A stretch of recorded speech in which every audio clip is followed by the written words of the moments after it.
Trump threatens retaliatory tax on EU cars. The threat came after European Commission President Jean-Claude Juncker vowed to fight back against Trump's plans for a 25% tariff on imported steel and 10% on aluminium.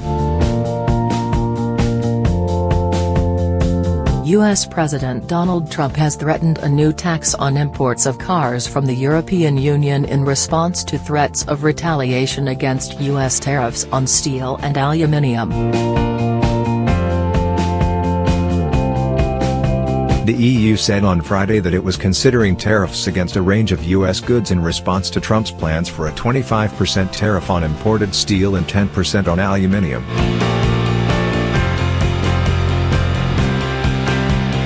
Taking to Twitter on Saturday, Trump warned that if the EU wanted to further increase its already massive tariffs and barriers on U.S. companies doing business there, we will simply apply a tax on their cars. They make it impossible for our cars, and more, to sell there, he wrote, pointing to a big trade imbalance. Donald J. Trump.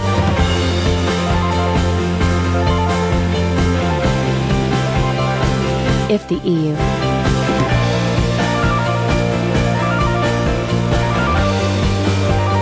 wants to further increase their already massive tariffs and barriers on U.S.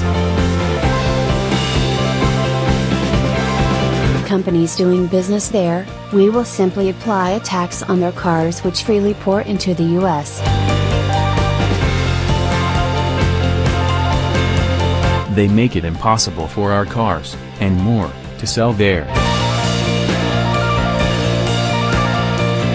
Big trade imbalance.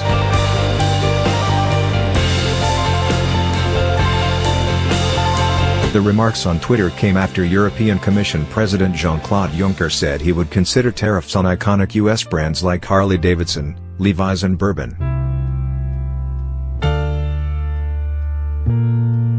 This is basically a stupid process, the fact that we have to do this. But we have to do it. We can also do stupid. We also have to be this stupid, he said.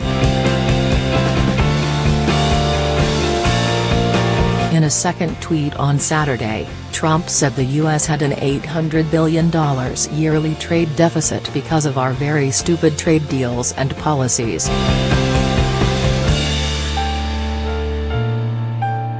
Our jobs and wealth are being given to other countries that have taken advantage of us for years.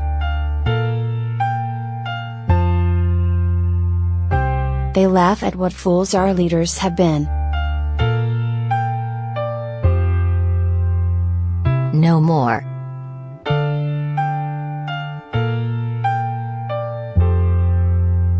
Donald J. Trump.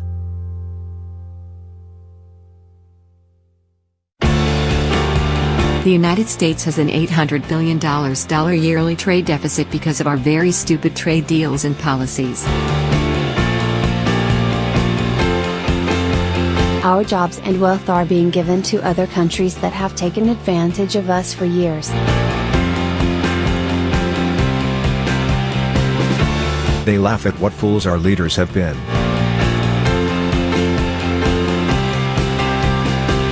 No more.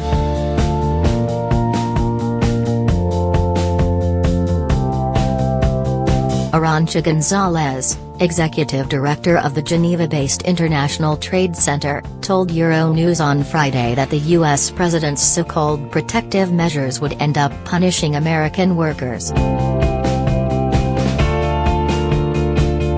If we go by history, because this has already happened in 2002, the result would be a net loss of American jobs.